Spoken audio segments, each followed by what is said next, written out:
Gulbahor opa 38 yoshdalar, Qirg'izistondan kelishganimizga. Kelgandagi asosiy shikoyatlari bo'g'imdagi og'riqlar, qo'l oyog'ida hamda bo'yin bel sohasidagi og'riqlarga bo'lgan.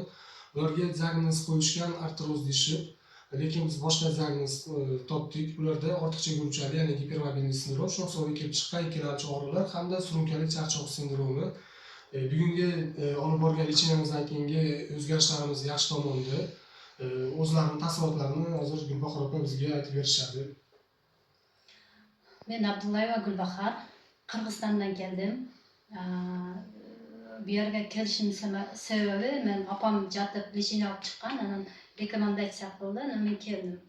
Kelganimda ikki oyog'im muzlab, og'rib, средний тяжелый состояниеда kelgan.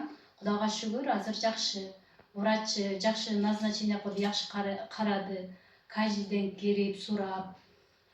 Bu yerda действительно сотрудниктери дагы бар yo'g'i yaxshi. Hozir oyog'im уже sovuq muzlamaydi, og'rimaydi, yaxshi. Уже yaxshi bo'lib qoldi. 100% yaxshi sostoяние.